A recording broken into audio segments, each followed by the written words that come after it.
custody. Just sitting here actually waiting for something at the laundromat because the dryer busted or a heating element busted.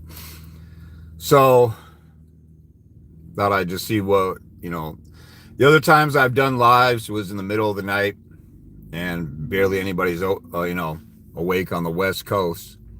So it's Sunday night, and it's a holiday weekend, so maybe people are just relaxing and sitting around. So thought I'd open it up. And I don't really have anything off the top of my head to say. So people can ask questions if they want, but I might as well talk about my experience since, everybody talks about their lawyer nightmares. The only main lawyer nightmares that I have, actually, when I went to jail for a little bit, I had a lawyer who was supposed to meet me on a Friday and did not. So I was stuck in jail the whole weekend when I should have been out by then. I should have been out earlier than that, but the mother and her attorney was playing games. But the opposing attorney in my case, I've mentioned him in a video a couple times. His name is Donald Wayne Farrell. And he lives on Northeast 95th Street off of Lake City Way in Seattle. And he's about 75 years old now, I think. Maybe older. Let's see. He must be 80 something now. But this guy, he called an Asian attorney a lying C word during a discovery conference over the phone. I reached out to that attorney, Tamara Chin, a young Asian lady. And I said, hey, I deal with Don Farrell. I heard that he called you a racial slur. Are you going to file a bar complaint? She goes, no, I'm just going to let it go. See, even the lawyers are cowards because they don't want to snitch on each other. And the ones who wish they could feel like they can't because of middle school type of peer pressure. And I've actually talked to several different attorneys about Don Farrell. One time I was calling around and pretending I need some help and I want to get people's input. This one attorney says, I'm going to need $10,000 instead of my regular $5,000 retainer because Don Farrell will do stuff intentionally to drive up costs. And I'm like, have you ever filed a bar complaint against him? No. And the person that I was talking to said, I can't believe that guy's still practicing law. See, all these attorneys thought he would get suspended at one point because of his misconduct. He's gotten up in people's faces in the court hallway and tried to provoke fights. Now, there's a short period of time I had an attorney who was in the Marines. And Don Farrell got up in front of my attorney. His name was Chris Bartow. He's passed away now. But Don got up in his face and he's like, what the F did you just say?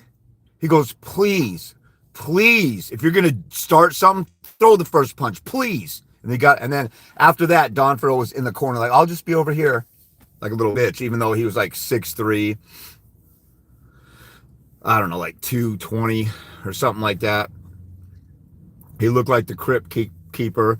When he first wrote me, I think it was his second letter, he said, I'm unavailable on these days and that days. And in the salutation, instead of saying, Dear Mr. Christensen, he put in big bold letters, jerk. And then we went back and forth. He called me yellow belly coward who abuses women and this and that. And I said, dude, you look like a white trash version of Herman Munster. Who are you talking about? Because he's like bald head with a face that could stop a clock. I'm like, you literally look like a crypt keeper. Or, I got pictures that I posted of him before.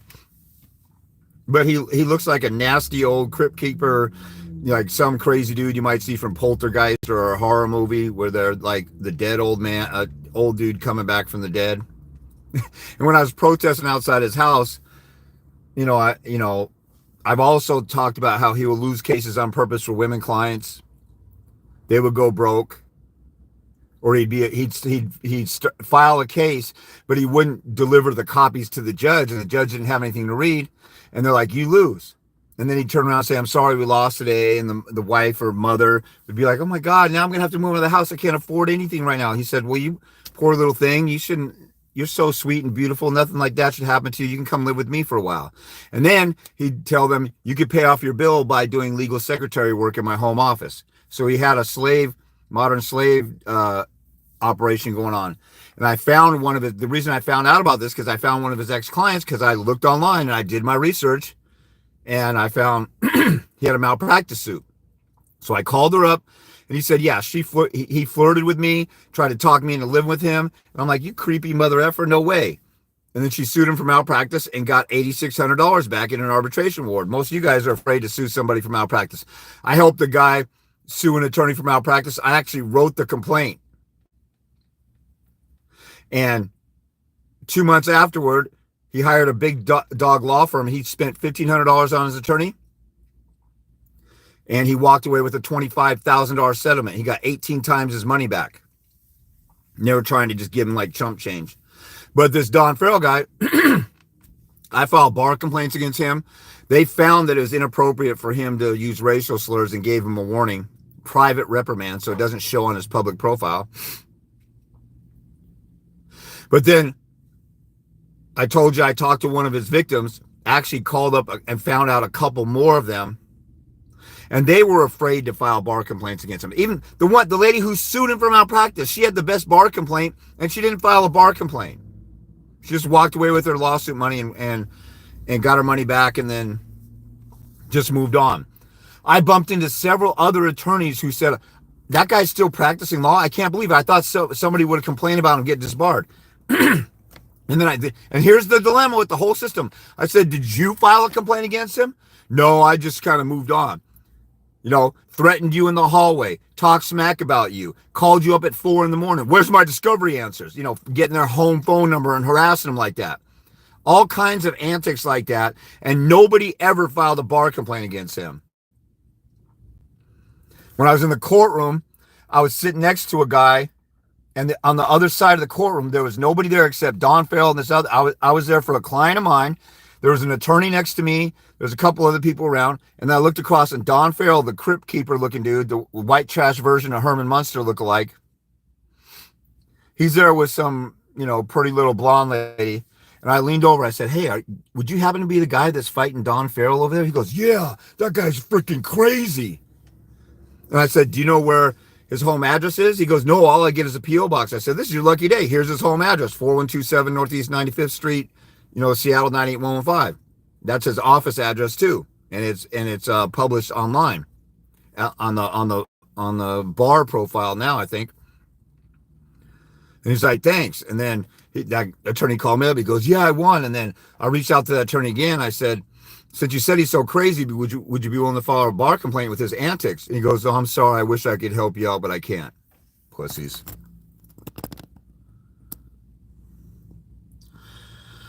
So Dan Ball says, you helped me and didn't even know it. You helped me win my case. What did you win? Why don't you let us know what you won? And congrats, whatever it was. That's what this is all about. I'm here to try and help people win. People think I'm an a-hole. They think I'm a jerk. They're mad at me for charging for my time when I do one-on-one consults. They don't like my tone. When I was a Mr. Nice Guy, they're like, why are you charging $40 an hour back, 20 years ago? They're mad about that.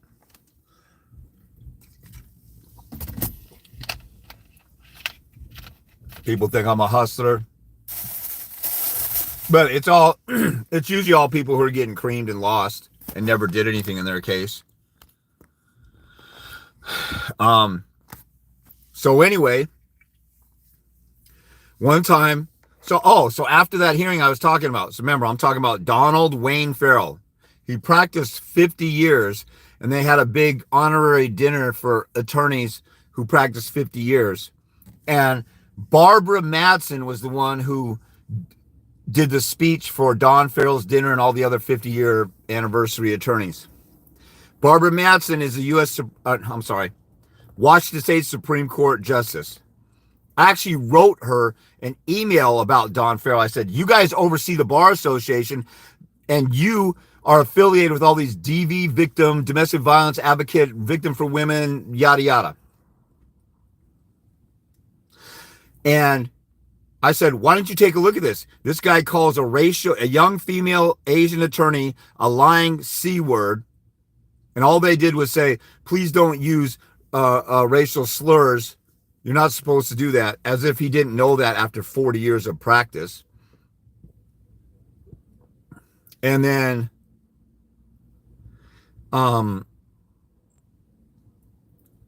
showed her how he threatened a process server of mine. He told the process server came to his door. He's working at his home office, so he knocks on his home door. And this is a professional process server. I think it was ABC Legal. And Farrell answers the door. Then he goes, I'm delivering papers. He's like, for who? James Christensen. I'm not taking anything from him. And he grabs it and he throws it in the recycling that's right outside his front door. I'm not taking anything from him. And if you sign a proof of service, I'll sue you for perjury. This stupid idiot, he loved to just make up his own rules and law, just so far out there. And every time I saw a judge or another lawyer, I actually had a high school reunion, and there's this lady who graduated with me who's out there screwing guys over and hustling and conning people. I used to like her, but or have respect for her. I got no respect for her now. She's part of the subhuman piece of crap child trafficking culture of all these a-holes. I was talking to her at a high school reunion. She's like, Don Farrell, and, did the little finger in the throat thing, like he makes me throw up. Like, you ever filed a bar complaint against him? And she's like, no. So all these people complain and they're mad and they're surprised this guy's practicing law. And they hate it when they have to deal with him. So the short period of time I hired an attorney, I hired this one guy named Prince for Prince Law Firm. He's passed away now. I forget what his first name was. I only had him on board for a month. I was afraid of going to trials.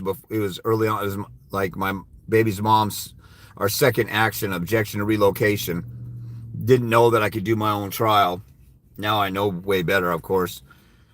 And then I realized with him and the next attorney, Chris Bartow, that I could do all the stuff myself. And I was doing everything. I just prepped Chris Bartow for the hearing, and I did all the work. Assembled a trial notebook with 5 binders, 3 inches thick each. Had 380 exhibits. We were going to put her attorney on the stand at trial too, because attorneys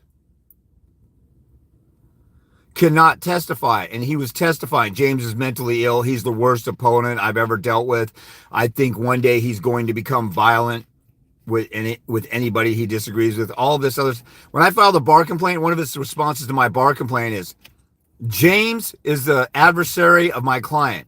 That makes him the enemy of my client. He always has been and always will be the enemy of my client, so he's my enemy. That's why I talk to him so harshly. So this guy says I have my mind made up that and this is like probably halfway through. I dealt with him for 13 years. So this is about year 6 or 7. He said he's the enemy of my client. He always will be. He basically declared that my client will always be an enemy, and the bar didn't have a problem with that. You would think that he'd be mad, stirring up conflict. And like I said, there's other attorneys who said that he will drive up costs. And when I had this Prince guy, gosh, what was his first name? He was a nice guy. And when I came on board, he's like, yeah, Farrell's an a-hole. He knew it.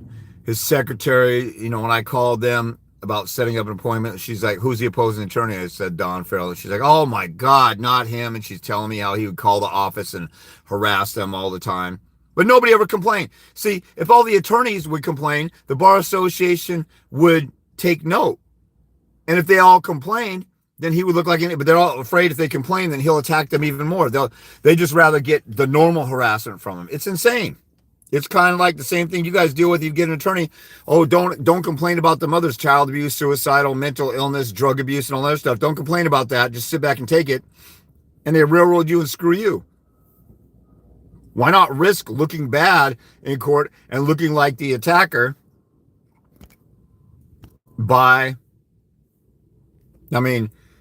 you're going to suffer the hell and pain of not seeing your kid if you play Mr. Nice Guy. Why not go and attack her? What's the worst that can happen? They'll say, oh, you're attacking her in court? She's already accusing you of attacking her physically and beating the snot out of her and being a potential murderer. Ironbound said, I sent my attorney a demand letter for a refund for basically failing to argue any law. He replied with a sob story email wanting to talk. Nope, nothing to talk about. Read the letter, dude. See what it sounds like? So Ironbound here got on the offensive, and now the attorney is whining, crying, and pouting or trying to work something out. See, once you stand your ground and you know what you're talking about, know the rules of professional conduct, CR 11, the oath of an attorney, the obligation of an attorney, the preamble to the rules of professional conduct, and you know how to write a letter, or you get my letter writing packet in my store, then, you know, these people back down. You know, sometimes even when you go into some place and you get bad service and you complain, the manager or somebody at the front desk doesn't take you seriously. So you write a letter to corporate or head manager, then they start coming down because somebody's writing a letter and creating a paper trail, and there's a potential lawsuit there. Letter writing is very powerful. I got 2 or 3 videos on my YouTube channel about letter writing. If you go onto my page, you can't do it on your phone, but if you go onto my page on a desktop or laptop and maybe a tablet or an iPad, over the main video, you'll see a little magnifying glass, a little round magnifying glass. That's the search bar for within my page. You can search the topic and you put the word letter.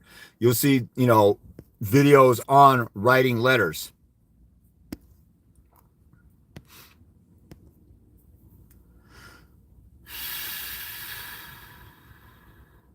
So this attorney, Don Farrell, after I got my judge reversed in the Court of Appeals, he had it out for me. So in 2012, Judge James Edwin Rogers, or Jim Rogers, you can look him up. Google King County Judge Jim Rogers.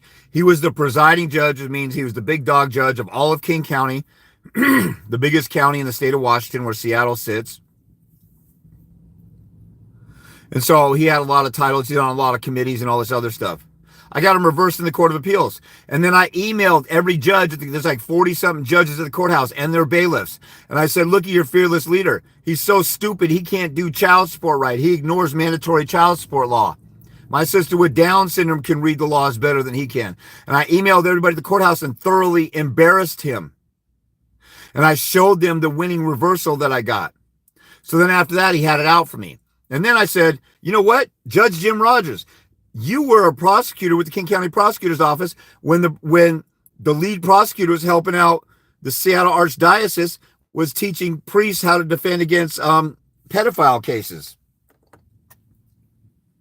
And teaching them how to defend those lawsuits. And then you're friends with Stuart Greenberg, the voyeur who used to secretly videotape women and children in his office bathroom, a parenting evaluator. And now you love Don Farrell, who forces women to live with them, and he probably secretly videotapes them. You just love being around all the sexual deviant perverts. I wrote that in a pleading, and I also did it in a video about him. And then I called him racist because he did some trip to Africa when he was younger, and he was like, I went to Sierra Leone, and then I was like, these people are just like us. I think it really meant these impoverished third world nation people are just like us. But if I err on the side of caution, he was probably like, these dark-skinned black people are just like us. I can't believe they're human. So I threw that in there. And then when they were trying to do a contempt motion against me, I said, you guys are tag teaming me. There's no reason to even be in court right now. Baby's mom hasn't seen her daughter in 7 years. You're just doing it for the fun of it. I finally figured out what it is. Jim Rogers and Don Farrell. You both hate me and want to tag team and gang up on me. Why? Because I date beautiful women and you both have hideously ugly wives. I wrote that in a brief in my defense for the contempt motion. Did I go to jail on that? Nope. The judge just had to say, oh, James is making fun of our wives or something like that, and then he just moved on. Ironbound said, exactly. I wrote the letter based off the packet in your store and then had you review it. I couldn't remember off the top of my head. Sorry, dude, but I've dealt with, a bunch of people writing letters and working with, tweaking them and stuff like that. after I wrote it. Sent him a letter and he replied the day he got it. So he replied the day he got it. Was he ignoring you before, or was he ignoring you before, or taking his sweet time doing it, or getting back to you on certain stuff? So okay, I'm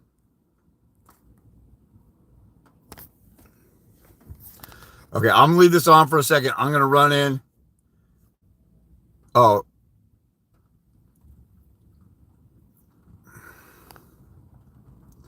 somebody said Trump's taking care of all this Supreme Court. Don't you worry about us coming. I know there's a bunch of fallout coming. There's plenty of stuff going on in government where the media is already falling apart. There's political entities falling apart. All the money laundering that's going through Ukraine, the child trafficking that's being done by politicians, along with the gun, and what else, on the drug trafficking. They're really cracking down on pedophiles behind scenes and stuff like that.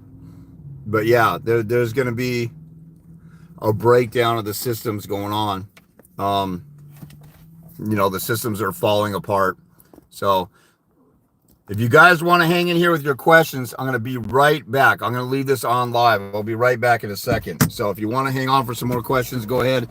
If not, I'll understand. I'll check back and see if people are still hanging here.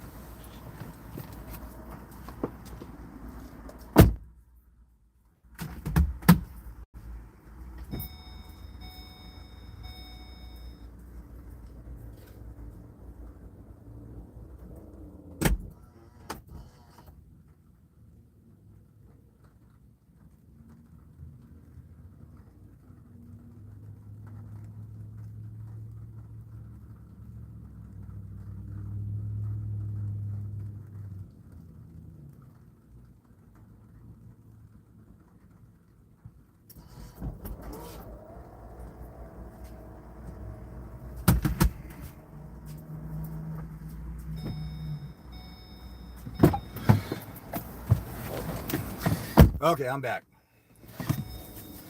So, looks like a couple people added some stuff here. I wish YouTube allowed you to edit live before you post it, but somebody said hi. When he was my attorney, so I'm back to Ironbound, who wrote a letter to his attorney, and now he's getting back to him. When he was my attorney, he would take forever to get back to me. Yep, I fired him, and then sent the demand letter wanting a refund. That was pretty much the only time he ever got back to me quickly. Yeah, those letters scare the crap out of these. See, that's what attorneys do. Half of the game is just playing this war of attrition and scaring people. You ever notice, or maybe you don't, but lawyers who do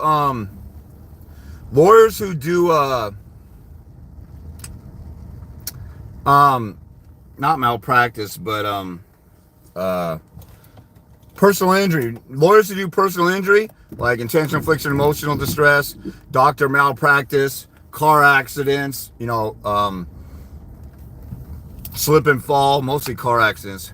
Lawyers who do personal injury, a lot of them just make a whole bunch of money they'll write a demand letter for $1 million, and some company will be scared because the lawyer's client slipped and fell at their grocery store or something, and they're afraid that they're going to win a lawsuit, and so they'll just pay them off. So attorneys, some of them just write letters for a living, and that's why attorneys, when you really need an attorney to do something, all they do is just try and talk to the other side, negotiate the other side, and they're so used to. If you ever look at an attorney's profile, like when I've had somebody come to my office when I had an office, now I pretty much work from home. Or if I meet with them, reserve a conference room or whatever. Sometimes people will meet me at Starbucks if they want to have a one-on-one in person. And we try and figure out what's wrong with their attorney. We look up their bar profile.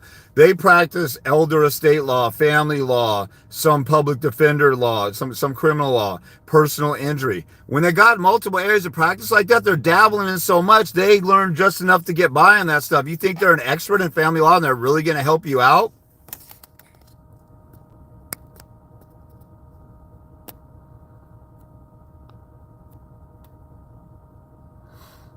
So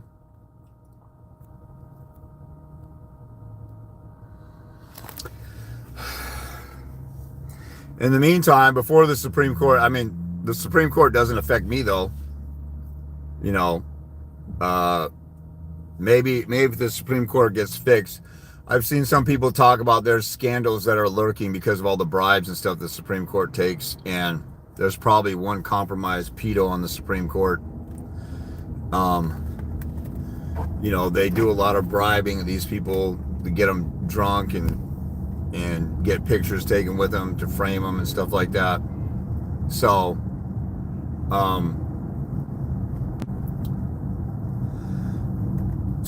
in any case, you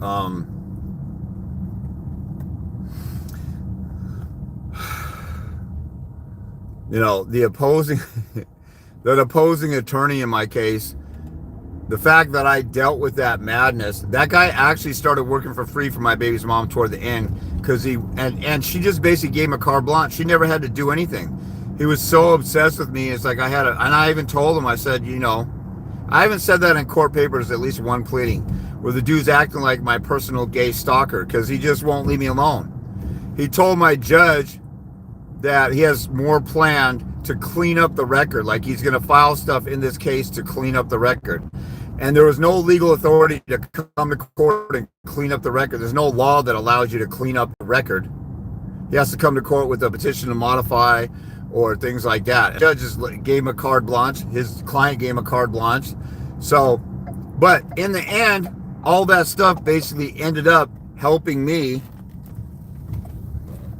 learn how to do more stuff. You know, I learned a lot of tricks that go down because most attorneys I've dealt with can't believe all the dirty tricks that Don Farrell used, and that all the trickery and games and hardcore stuff that he did. Like I said, he would find the home, but this was like in the early 2000s, late, 1990s. He would actually find the home, which was hard to do. He would find the home number of an attorney and call him up at 4 in the morning, 3 in the morning. Where's my discovery? You know, one time I totally schooled in the court. They tried to get a restraining order against me. They tried to get me found in contempt. And they tried one other thing. They tried 3 motions in one thing. And then I went in there and I started making an argument. And the judge said, wait a minute. It was a family law commissioner. Said, well, wait a minute. And then she turned to my baby, Don Farrell. My baby's mom almost never had to show up for a court hearing because she lived in California and he did all the work. And because I was such a thorn in his side, he made me a priority. And he would travel across the country half the year and fly in just for hearings. Like the dude was obsessed with me because I called him out. I did videos on him. I put him on my website that I used to have and was exposing him to everybody. And I wrote letters to all his neighbors telling his neighbors what he did and how he forced women to live with him. One lady called me up and saw my website and said, you know, he was slashing her tires after she let him go. Like he stalked her and had somebody slash her tires. And she was forced to live with him and did work and worked off his bill. But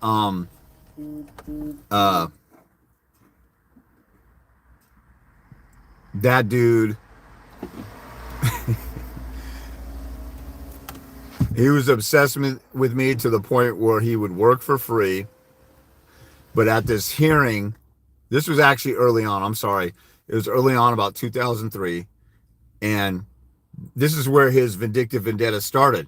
So there's 3 things they had against me. So I started arguing, and the family law commissioner said, "Okay, well, wait a second." And he turned to him and said, "Did your client do this? Is this what you're asking for? Is that what you're asking for?" And she goes, "Okay, I'm going to deny that. I'm going to deny that. I'm going to deny." So she stopped me mid argument because I had such a great argument on paper.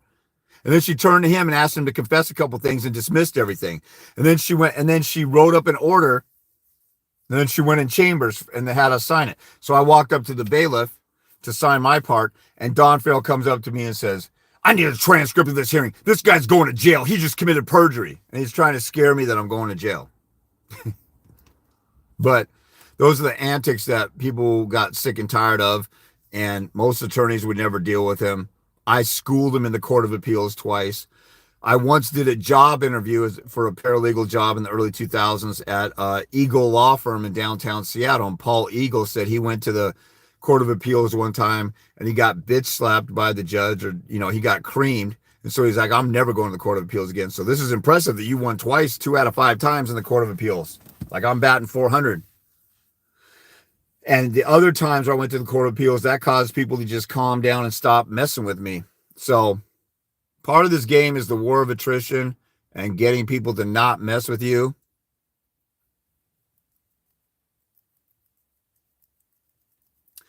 And getting on the offensive and using every recourse. Yeah, like in the documentary Divorce Corp, they have a 2-minute trailer on YouTube. If you type in Divorce Corp, CORP, you'll see about 5 or 6 different trailers. One of them is death by paperwork. They do a great job showing how attorneys will bomb you and drown you in paperwork. That if you've seen any movies where like a small law firm will sue a big law firm, like The Practice with John Travolta, which is based off a novel, a real life story, or the Aaron Brockovich movie, a relatively small law firm trying to sue a corporation, I think it was PGE or something electric. They were dumping, chemicals in a river or whatever. The plot of the movie, they were dumping waste in a river and giving everybody cancer, and they sued them. And then, Aaron Brockovich was such a feisty little relentless. And that's exactly what I tell you guys to be. Go watch Aaron Brockovich. That's what I tell you guys to be on your own case. They won that because of Aaron Brockovich. They got like the biggest settlement in the history of court, period, up until that point. Now the biggest one is like a few billion with the, cigarette company, or tens of billions of dollars. But anyway, it was way up there for a small community of people who suffered. They got like $1 billion or something crazy. Anyway, that feistiness caused that they were sick of dealing with her and their relentlessness. Somebody said, what's my opinion on minor counsel? These counsels for kids? It all depends on whether they do the right thing. Like, they're just basically like a guardian ad litem.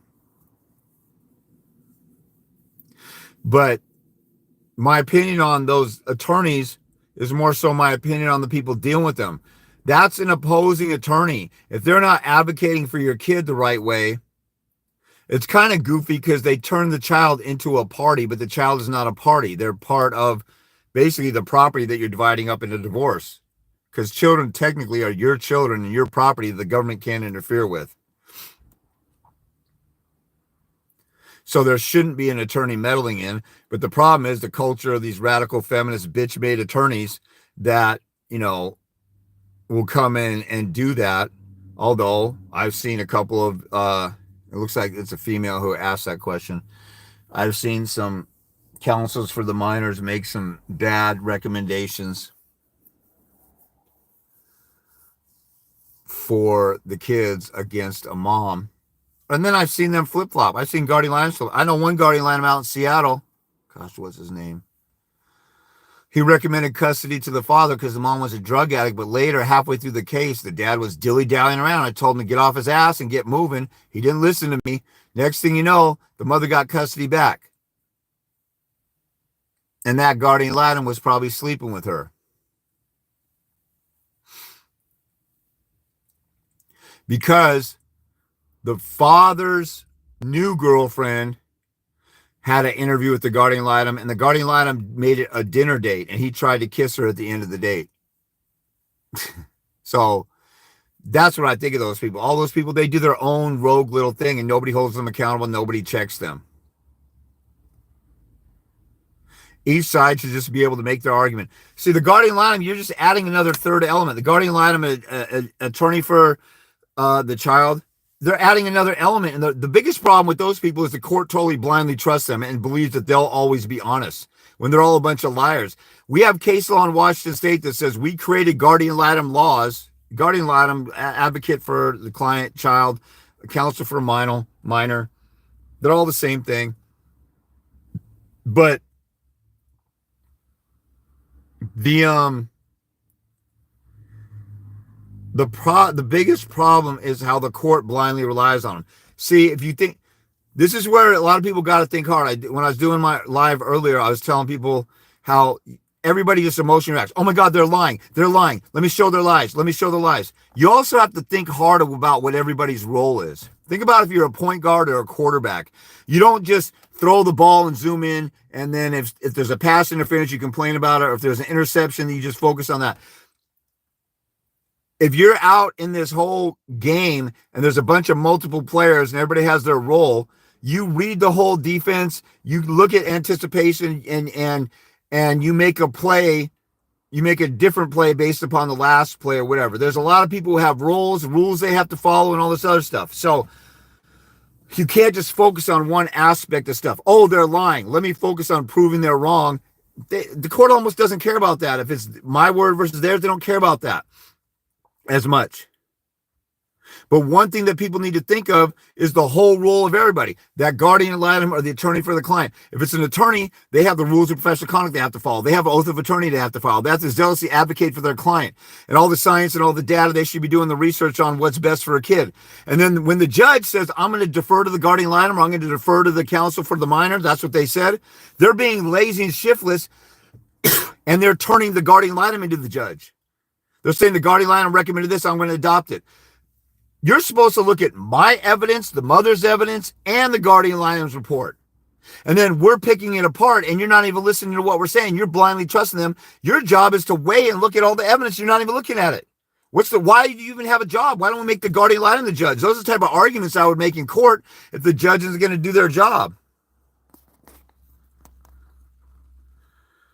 Minor counsel have recommendations, but is it final? The judge's decision is final. If the judge made an order that we're going to do whatever the guardian ad litem says or follow the guardian ad litem's recommendations, they delegated their power to a non-judge. That's not legal. That's not proper. That needs to be attacked. Pro se versus sui juris when filing. Preference or opinion, please. I don't know what sui juris is. I haven't heard that. Like I've said before, I don't pretend to know everything up here. But I don't know what sui juris. You're going to have to explain that to me. When filing, if you're talking about a way to represent yourself, everybody should go pro se and represent themselves. If sui juris is some other way of having an attorney or something else, then, you know. Anthony asked about the hearsay rule. That's ER 802, and there's exceptions to the hearsay rule, ER 803. I have a couple videos on that. The most important evidence rule is ER 602. I know I have a video on that. I have a store in my store. I have a video on all the evidence rules. It's about an hour and 20 minutes long. It's like less than half the price to do an hour and a half meeting with me, and then you get to watch it as many times as you want. But everybody should know the hearsay. If you just say hearsay rule ? I don't know what you're asking about the hearsay rule. You got to be a little more detailed and telling me what you're even asking. So after reading Troxel versus Granville, that's a mic drop for at least 50-50. Exactly. Yes. It should be the simple and crazy how these courts. Yeah. See, everything, all this stuff is simple. Everybody throws about some legal mumbo jumbo, or they go off of the culture of the court or their typical routine. They do what they've always done just because they've always done it. Because these stupid ass judges used to be lawyers who used to go through their own routine of half-assing the case. Well, we just got to go through the routine. Why? Because that's just what we do around here. You have evidence to go to court and get custody of your kid right now and rescue your kid out of a toxic situation. And you're sitting here saying, well, let's go to mediation. Let's do this and that. You know, a couple of people I've talked to in the last week, They got homes where the mother is abusive or the mother's new boyfriend is abusive. There's violence in the home and all this other stuff. And the attorneys are saying, oh, just wait, go to mediation. We can't do an emergency or you have to have blood. Think about that. I probably should do a video on this. Think about this. People will say, oh, you can't go to ex parte and get an emergency motion unless you see blood or bruises. So you can shake a child and they're not bruised. That's okay then? You can psychologically and verbally abuse a child and scream at them and there's no bruises or scars. So that's okay? See, everybody should be confronted when they talk bullshit. If an attorney ever tells me you can't go to ex parte unless you have proof, that's your loser experience. Go in there and make an artful argument and persuasive argument that this abuse is even worse because it's psychological abuse and it's tormenting the kid in their mind and they're having nightmares and all this stuff. And so verbal abuse isn't. We've created domestic violence laws where it's to the point where they say coercive control. What does that mean? It means anything that makes the other person feel controlled under your spell. We have all these intangible things for domestic violence, and people go to court and get domestic violence restraining orders all the time. And the same attorneys that you're talking to who say, oh, you got to have blood or bruises, they go to court and get emergency restraining orders all the time just by saying that the person's in danger, or I heard the person's in danger, or just by a prima facie allegation that the father's violent. I filed an ex parte because the bio father is not obeying custody visitation. The judge filed minor counselor. Father is refusing to let me see daughter. You should tell the judge, instead of ordering somebody to come on board and investigate and then look into the thing and then advocate for them and have a month-long process. The child is being abused right now by not seeing the mother. The child is being neglected right now. If the child is being starved of food, would you say, let's go get a nutritionist to evaluate them while they're not eating? See, you got to use tangible examples like that to make these people look as stupid as they look and paint a picture of how stupid you look. So if you don't give me relief now, you'll look like an idiot or you'll feel crunchy about it. So the child's being abused now and you want to appoint somebody, which is going to take a few days to do the paperwork, and then they're going to investigate and then they're going to work on it and they're going to file a motion. You have the power to do something right now. Enforce your order. The order is already in place. We already litigated this. Why do you need to have somebody come on board to see if the order needs to be complied with? Then you're telling me that the court order might be wrong. So the court isn't doing the best interest. So you're incriminating the court system. So you can take that and run with it. The judge said not to see the mother is not child abuse. Okay, you have a stupid ass judge. Did you argue it the way that I said to argue it? Oh, okay, that's Mal. I've talked to you before. Okay, that's a different person asking that question. That's just a judge in their own stupid, idiotic world. There's been judges who said, you know, Japanese citizens are all a bunch of spies for Japan during World War II. There's judges who have said black people are inferior subhumans in the Jim Crow South. We have to make more creative arguments in court. So Ironbound said, for guys dealing with parent alienation, look up Young versus Young, New York Supreme Court, Martin versus Martin, Nebraska Supreme Court. Good case law for your pleadings. There you go. You just got some information from somebody right there. So if you guys are listening, make a note of that. I haven't heard of those cases. See, I want people to be empowered to go and do this and learn more than what I learned. You know, the guys who mentored me, I went and ran with it, and I know 100 times more than they do, especially with modern. Well, one of the guys passed away now. The other guy might be passed away. I haven't talked to him in a while. But I want people to be empowered, and I want people to turn around and help other people. And I've had countless people say, oh, when I get done with my case, I'm going to turn around, I'm going to help you, or I'm going to file a bar complaint against Don Farrell because I dealt with him too, or I'm going to do, and they're all no-shows. That's why I don't trust anybody's word. I want to see some action. People in the comments on YouTube, they say, hey, do this, do that. Here's a strategy. And then I'll ask them, how did that work for you? Oh, I'm working on it now. Come back after you win and you have some proof that what you're talking about is real, dude.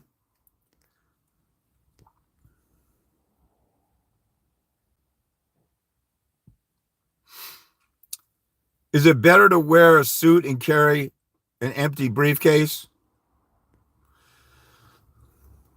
I've been to court in sweats before and put my feet up on the table, and when the judge came out, I didn't stand up. And it didn't hurt my case at all. My judge knew where I stood. But what I would do, I would not try and wear a suit, because if you're representing yourself, I mean, a suit is a little bit over the top for family court. If you're already going to work or leaving work or taking a break from work and you're wearing a suit, fine. But I would keep it, dress shirt and tie, maybe not a suit, or a sweater and khakis is fine, because these judges hate it when somebody comes in as a pro se and tries to act like an attorney and over the top. So if you start throwing out case law or the law and you're wrong or off point, they think that you're a big shot pro se or whatever. That Don Farrell guy, one time, the time I said I saw an attorney in court, and I leaned over and said, "Hey, are you facing that Don Farrell guy?" And he said, "Yeah, he's crazy." I said, "Here's his address. I know he's hiding his address from you." "Yeah, I only got a P.O. box," or "Here's his address to serve him." He's like, "Thanks." So the guy called me up afterwards and said, "Hey, we won again. We beat him a few times." And then I realized later that was Don Farrell losing that case on purpose for that woman. So I called Don Farrell. I said, "Oh, you lost again, you little punk." And he said, "Christensen?" And I said, "Yeah." And he hung up. And he called me from a block number. He said, "You mother effing butt effer. You think you're such a hot shot pro se, you butt effer, butt effer." And I'm like, "I haven't heard that since third grade. What the hell is wrong with you, dude?" I said, "You're the hot shot who think, you're a hideously ugly crypt keeper looking white trash version of Herman Munster." That's how I talked to my opposing attorney. And then I just hung up on him because he was off in a tizzy. But I said, "Objection, Your Honor." I said, I'll put you in jail, you smartass." So you're saying that you object, and then the judge said, "I'll put you in jail"? Now, when a judge starts abusing their power, then I sit down. If I'm standing up to a police officer and he said, "Just shut up and be quiet," then I'll shut up and be quiet, and then I'll deal with it later. This thing flashed across my page. This rapper, DA Baby, he got arrested at a hotel, and he's playing all calm and cool. He's like, "You guys got a lawsuit on your hands." He knew he's getting falsely arrested, but he played it calm and cool because he knew he was going to turn around and sue them. So when the judge gets out of control, then just go ahead and play it cool, but then turn around and write an objection, and then ask him to recuse himself because he abused his power to threaten you, and say, "I have a right to object, and this order is wrong." And then if he won't fix it on reconsideration or on a motion to vacate, then take it to the Court of Appeals.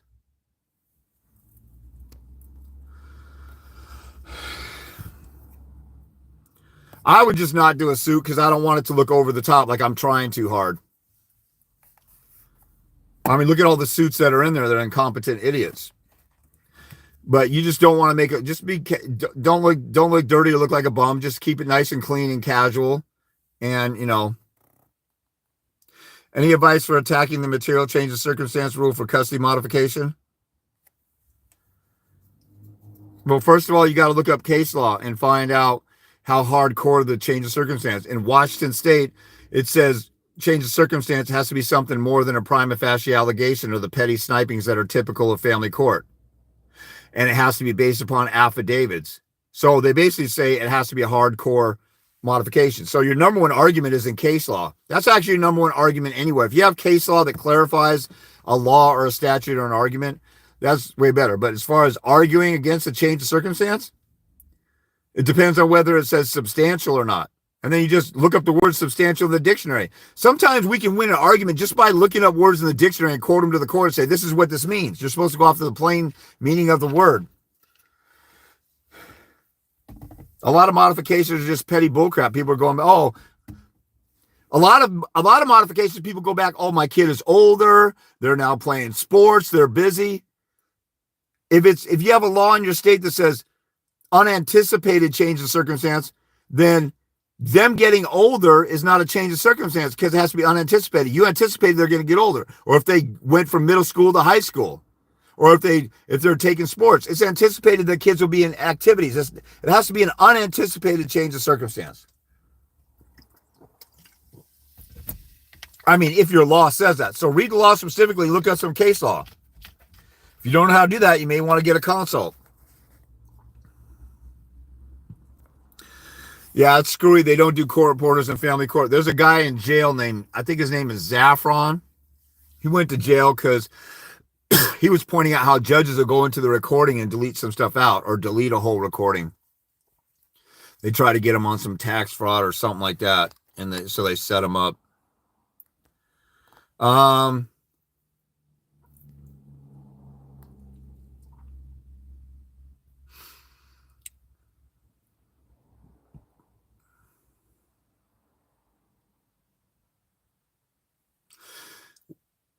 What cases does anyone recommend for the judge saying the kids are better off in a home with an abusive baby mama's boyfriend than a dad who has done nothing wrong? You don't need case law on that. Go look at the law in your state. Every single state says the number one priority is protecting the child from violence. So what's better, this home that's peaceful and nonviolent or the home that's violent? What's a better city to live in? A violent city, drug infested with gangbanging and mafia criminal activity? Or a city that has no murders and no crime and everybody is armed and they protect themselves and criminals are afraid to go into a home and everybody's loving and peaceful? That's not possible that a judge can miss that point. You got to go in and compel the judge on the basic obvious thing there.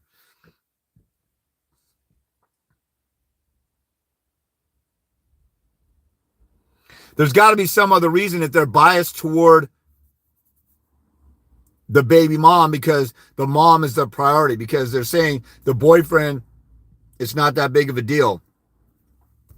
So they must be saying the need for the mother is greater than the worry about the boyfriend. But you need to cite Troxel versus Granville. If the dad acts in the best interest of the child and so does the mom, now the mom's not acting in the best interest of the child by allowing a violent boyfriend around the kid. They can't make good parenting decisions. So you're still doing what's best for the child. So why would you take away from the parent that's doing what's best for the child and give the child to a parent who's obviously not doing the very best interest is the very best optimum interest. So the judge is saying it's the very best optimum interest of a child to be living with or being around somebody who's violent than somebody who's peaceful. Quote that to the judge. Say that to the face. The court is about confrontation. Confront the judge with that.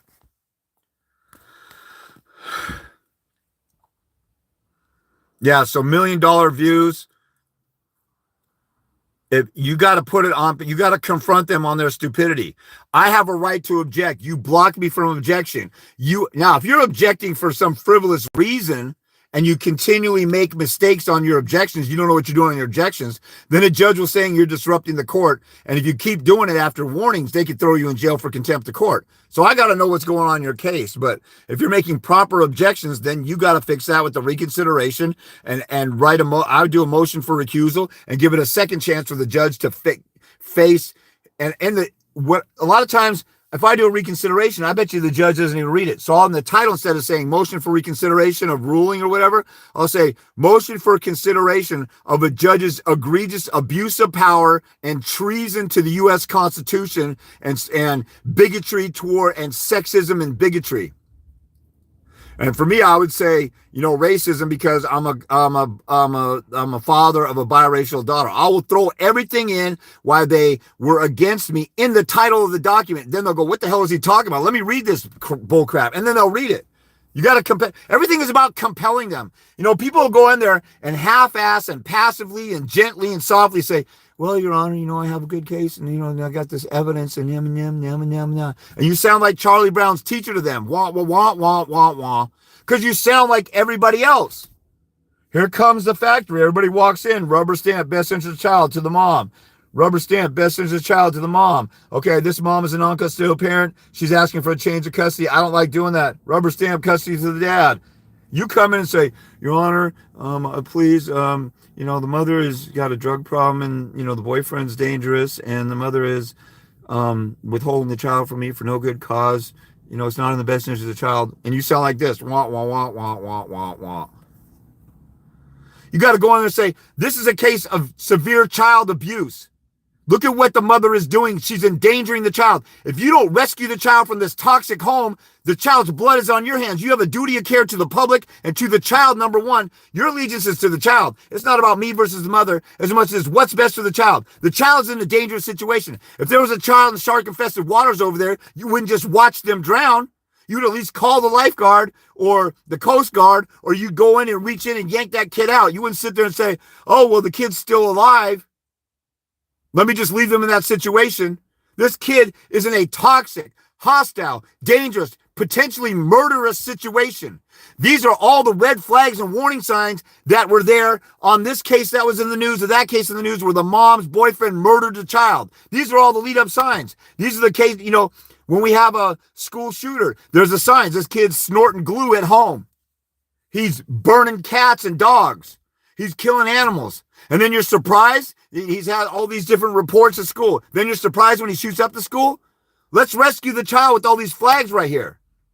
You know, you initially gave her a restraining order solely because she said she was scared of me. I'm telling you, this guy has a criminal record. Why would you place the child with a violent felon? You know, you have to paint a picture. I just did a video on my YouTube channel. Paint a picture.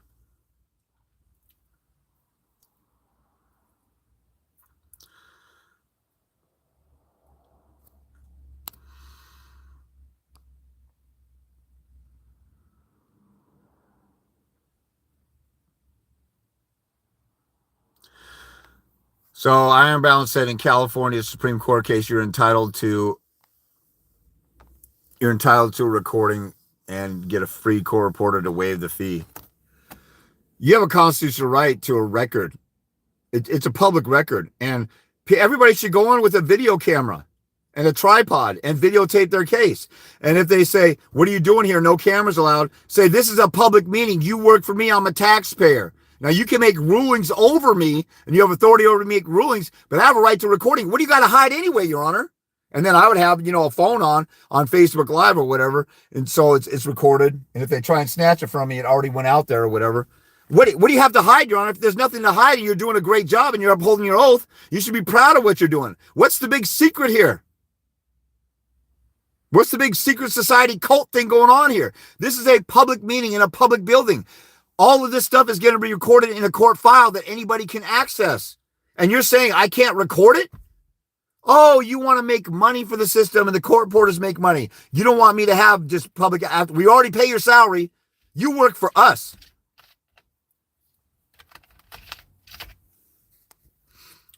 There's a father's rights group out here that would go into ex parte and videotape stuff. And they say, what are you doing here? Oh, we're media. The media gets to go in and post cameras anytime they want without question. Why can't you? You know, I had a commissioner I was in front of when I was doing this restraining order stuff against this crazy chick, and I had you know, we did Zoom, and she complained that I had recorded the hearing, and the commissioner's like, did the last commissioner announce that you can't record the hearing? And he actually didn't even give us a warning. But even if he did, so what? And the commissioner didn't turn to me and say, why did you record it? I just recorded it because I could.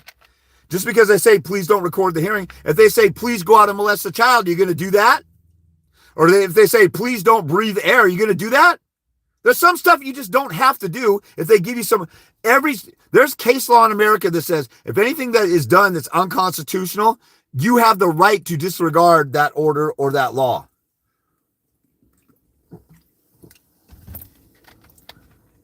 Now, in the moment, it's a lawful order because they get away with it, abusing their power. But in the Court of Appeals, you can get it overturned if it's something unconstitutional. The judge I see said in a prior hearing, court reporters are not guaranteed. I was shocked. I went into my first restraining order hearing in criminal court with my baby's mom.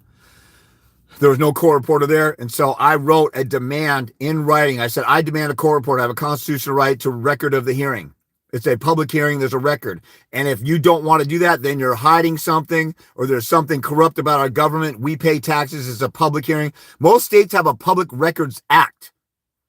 You're allowed to videotape stuff on the street, right? You can videotape anything in public. If somebody opens their drapes to their house and you're walking down the street, you can videotape them if they're naked because they open themselves up. They have no expectation of privacy. See, when you guys understand all the basics and fundamentals, you can know everything. But a lot of people don't want to get a consultation with me and learn everything that they need to know. They want to get, let me get a quickie thing here and a quickie thing there from that video and that video. And you're still totally lost because you don't understand the basic principles. Now, if you're going to do your research and you're going to study every single one of my videos and go through it, yeah, you can figure this stuff out on your own. But most of you are in need of some help. So when you ask a question, that means if you ask a question about things like a record or recording stuff, you should already understand that there's a Public Records Act in every state. And you have a right to record anything in public. Who owns the court building? You do. We the people. We're the boss. We can go in there anytime we want. That's why the media can go in there anytime they want. Because the media has a constitutional right to exist, right? And to challenge government and question government. The government's working for us. They're supposed to do it in public. There's not supposed to be any secret meetings or secret societies or secret stuff going on. Why do you think everything's recorded in the legislature and publicly? For the most part. They do secret back deals, but for the most part, they got to do stuff publicly. Why do you think C-SPAN exists? They're showing you the stuff going on live. Now, there's still secret stuff that goes on that nobody cares about because they don't investigate it. But the most operations are public. And they write stuff down when they make bills and pass bills and scratch out the bills and edit the bills. You can go to your legislature, see the first initial proposal of a bill, the edited version and all this stuff. And when it came out of committee and then was on the floor and here's the final version. Everything's public. How come the court's not public? If you understand that, you can regurgitate that back to them. But if they intimidate you and say, oh, no, don't record, say, Your Honor, this is a public building, Public Records Act. We're the taxpayers. You work for us. You are a public employee. There's no secrets going on here. What do you got to hide? And on and on. And if you understand the fact that you can walk around in the public and videotape everything, people are doing it all day long. What's the difference with the court system? When you go in the court system, there's cameras everywhere recording you. Why can't you record in the place where everything's being recorded? There's cameras in that courtroom. Why can't you record what's being recorded? Why? Because the judge anticipates they're going to make a wrong ruling and they don't want a record of it. Punk ass cowards.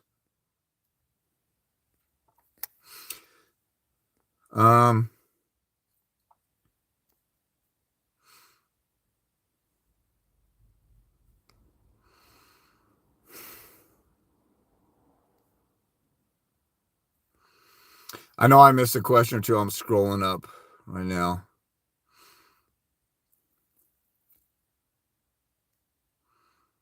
These trolls are so gay up in here. I mean, they have to be under 12.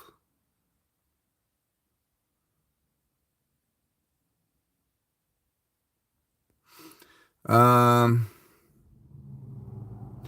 already said that. I know I missed some up in here because I got on a roll there. How do courts not understand this by now? There's nothing. The courts are corrupt. That's like saying, how does the mafia not understand good business practices?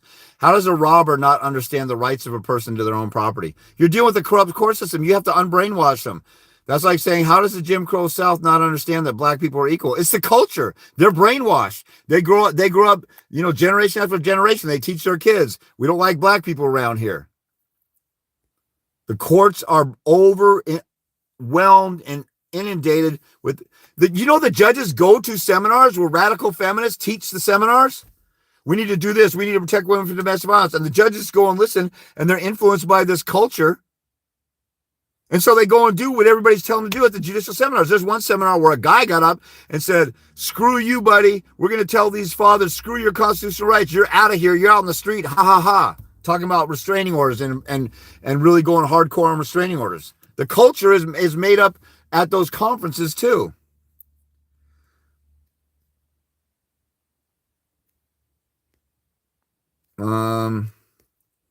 So if somebody's saying they need my help or they're lost, get a consult. My phone number is everywhere. My flow page is under the link of every YouTube video. All my contact information is, if you go to the about information on YouTube, contact information. I think it's in the, at least it used to be in my cover, you can click on contact information. If you're on my Instagram, there's one touch button for contact. If you go to my flow page, if you go to the first comment of most videos that I've done lately, I put, you need a consult with James? Here's my phone number. And then my flow page, when you go on there, you can press one button and get into my email or into a text or into the phone call. You don't even have to dial the number or type out the email. It's easier than ever to get a hold of somebody that can help you. Okay, I guess I didn't miss. That's all I missed is the back and forth you guys had with. The GAL in my case refuses to hear anything about my child's best interest. More concerned with timestamps or on text messages. That's not true. Well, I mean, it's not that's not. If you have a GAL who's not interested to hear anything, make them hear it. You make them hear it. What do you think is the common sense answer if you call a guardian litem or you have an interview with a guardian litem and they're not listening to you? You say they don't want to hear anything. What do you think is the answer to that? Just all you guys out there, you have a guardian ad litem, you call them up, or they call you up and want to do a phone interview or a Skype interview, or they do a home visit. And next time, if I ever had a next time with a guardian ad litem, I would record the whole home visit. I would ask them, are you comfortable being recorded with this? And say, okay, that's disturbing that you won't. Okay, fine. But then I would have a secret camera in the corner recording everything anyway. Because if they say, oh, he the baby fell out of his lap and then he was slow to pick the baby up, and I got video and I got them lying. It's my home. I can record anything I want, actually. But I could say, are you willing to, if it's a one-party consent state, then you're cool. But if it's two-party consent state like Washington, or the person being recorded has to consent, I would ask, I'm asking you on the record, are you willing to, allow me to record this? If they said no, say, okay, click it off. Well, I don't understand what you got to hide. And they asked me a question. Okay, what's your biggest concerns about the mother? I pull up the tape recorder and go, the question is, what's your biggest concerns about the mother? Here's my answer. And then I just talk. And then I press stop when I'm done. Next question. I'm not recording them. I'm recording myself, which I can do. If they say, you can't do that. Okay, the guardian ad litem just said I cannot record myself. I'm recording myself in my own home. The guardian ad litem doesn't cite any law or legal authority for doing that. You know what's also crazy about a guardian? I got to do a video on this. If you have an attorney, most attorneys tell you if you're got a criminal case or whatever, don't you please talk to my client without calling me. Prosecutor, don't talk to my client and offer a plea deal without calling me. Don't you dare, and they're not supposed to. So how come when you have a guardian ad litem who's interrogating you and trying to trap you and catch you in some lines they could use against you, how come your attorney's not there to advocate for you? You see what a sham the whole guardian ad litem thing is? And guardian ad litems are known to have gone rogue, and your attorney's supposed to be an advocate protecting you. I got to do a separate video on that. But nobody ever thinks about that. So, the guardian ad litem refuses to hear anything. F the guardian ad litem. Write them an email. Here's my concerns. Blah, blah, blah. Mother's abuse, mother's boyfriend, mother's crack smoking, mother's marijuana smoking, mother's finger pointing the kid, slapping the kid. The guardian ad litem should be a tool that you're using, not sitting back and hoping that they're an advocate for you. Everybody is your enemy. Wake up to that. So now you need to set everybody up to make sure by the time trial rolls around, I put the guardian ad litem on the stand. Did you investigate the mother's marijuana use? Did you investigate her boyfriend? Did you investigate this and that? No. Why not? I didn't know about that. Here's Exhibit 4. Do you see this email to your email address? Can you read it for us? Please investigate blah, blah, what you just said. Why didn't you investigate after the father pointed it out to you? And see, I will write if it's a real important letter, I tell you guys about letter writing. I have a video on letter writing. Now, some of you may be new to this channel, but if you're not new to this channel, you should be knowing a lot of this stuff. And if you sound lost, you should be getting a consultation. If somebody doesn't know how to work with a guardian ad litem, you're lost. And if you're lost, your life with your kid is on the line. And if your life with your kid is on the line and you're lost, you don't know how to help yourself, you should get some help. I don't know why I have to convince people to get some help to rescue their kids. This is your life with your kids at stake. So if you don't know how to deal with the guardian ad litem, that's one of the biggest critical things that you could do is know how to deal with the guardian ad litem. If you don't know how to deal with the guardian ad litem, you could sabotage or lose your case. There's a lot of people come to me, well, the guardian ad litem, did you object to that? Did you hold the guardian ad litem accountable? Did you tell the guardian ad litem in writing your concerns? No. So you didn't even try to hold the guardian ad litem accountable. Why not? Oh, I didn't know. I just thought the guardian ad litem would just do it. I just totally trust everybody. And I totally trust my government. And I love my government. And I worship it. And I know they're looking out for me. But this one time they didn't. Wake the hell up. Somebody already took your kid away from you. A judge already ruled that for now you can't see your kid. Who the hell do you think is your friend now? Nobody. It's you against the world right now. So you need to act like it. And you need to get ready for this war as soon as it starts. As soon as my baby's mom declared war on me, I was on the prowl, on the hunt. I was looking for advocates. I found a couple advocates. I was looking for answers. I was looking at the law. I was going to the law library and reading books. You guys can lay in your bed and find information. You can call me up and get a consult with me, and we can get right to the things you need to study. If you don't call me, you have to look for a lot of those things. And if you're totally lost, you may not find them for a couple months. You can find, there's people who've called me up and they should have known the criminal record of their baby's mom's boyfriend. They call me up and they get it right away, or they find out how to go get it. I had talked to a guy today. The baby's mom's boyfriend lives with them, and he got arrested for something as far as endangering a child or violence or something. And the guy didn't know the guy's criminal record. You should have been knowing that already. Now, here's a moment of honesty. Everybody prepare for it. If your baby's mom is living with somebody who's violent and they have a record and you know it, if you've known it for more than one day and you have not gone to a courthouse to go look at the charges and look at the description of the crime and look at the verdict, you are a total numbnuts, dumbass retard. You don't give a shit about your kid to do some active work. If you have a kid at a daycare or at a school and there's suspicions that one of the teachers or something likes playing around with kids or something, if you get a babysitter, you do a background check, right? Why would you not do a background check on your baby's mom's new boyfriend when your life is at stake in a court battle? This is insane to me that people don't already have the criminal record of their baby's mom's boyfriend. Or they don't know the baby's mom's boyfriend's name.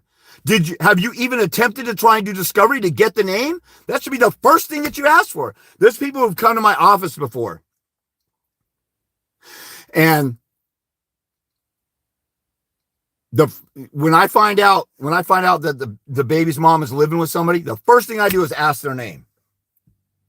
I can't tell you how many times somebody came to my office and I said, "Is the baby's mom living with anybody?" "Yeah, Bill Williamson," or whatever. And we go in Washington, you can go look online, search case records, and look up Bill Williamson's name. If they got a full name or middle name, then I look it up. I said, "Do you know that he's got a felony?" "No, I didn't know that." "How the hell do you not know the criminal record of this person living with your child? What kind of dumbass are you?" That's a dumbass move. You got to be an idiot to not use some damn common sense for that. And if some of you don't like that and you're not going to talk to me ever again, fine. You don't give a shit about your kid even more, because somebody's going to hurt your feelings with the truth that you've been a dumbass and you're not going to rescue your kid. If your kid goes missing and there's 3 witnesses that were in the area and you only go talk to one witness and that witness doesn't know, and then you quit and you don't look for the other 2 witnesses or talk to the other witnesses, you are a total dumbass. Everybody would agree with that. So when we're in court, even though it hurts your feelings and you're traumatized by the court, if you made some dumbass moves and I point them out to you that you need to correct your ways in order to put up a fight, and if you actually give a damn about your kids, you would take heed to what I'm saying. And tomorrow the courts are closed, Monday, Tuesday, you would go to the courthouses and get the records of the other guy and of the baby's mom's boyfriend and go to court and motion for full custody. I just talked to a guy in Texas. You guys, and I don't know if he either didn't know the law by heart or he hadn't looked at it. We looked at Texas Code 153 and he's reading through it and he said, "Oh yeah, it says protect the child from violence as a priority. And the baby's mom's boyfriend is violent." Okay, when are you going to go get his criminal record?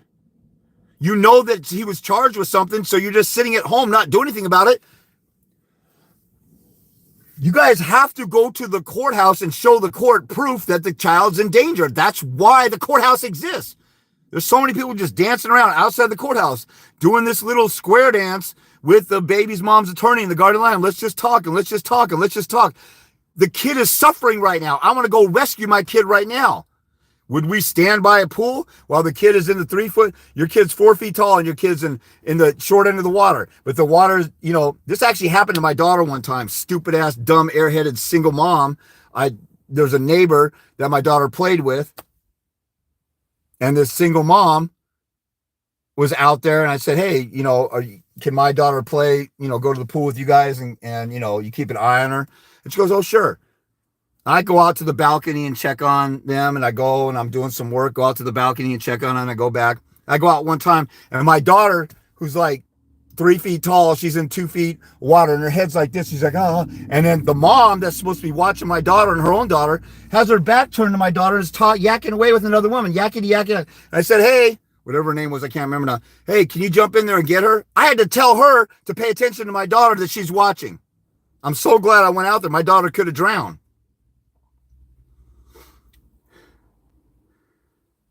But if I would have said, gosh, I hope she notices my daughter, I hope she does something, or if I didn't jump off the balcony or run down there and get my daughter or say something, I'm a dumbass. So there's somebody there willing and able to rescue the child, or should be able to, and neglecting to do so, I speak up. So go to court and speak up about this stuff. Why are you sitting around dancing around while your kid's in shark-infested drowning waters? So I would write the guardian ad litem, and I like to write a certified letter, fax, or if they have a law office, go to the law office, get a copy of a letter. I put their receive stamp on my copy of the letter, and I drop stuff off, and I have exhibit 1 through 100 or whatever. Here's all my concerns. The mother did this, the mother did that. And I email it to her. So I fax, email, and deliver in certified mail. That's how you do that. Okay, I got to go.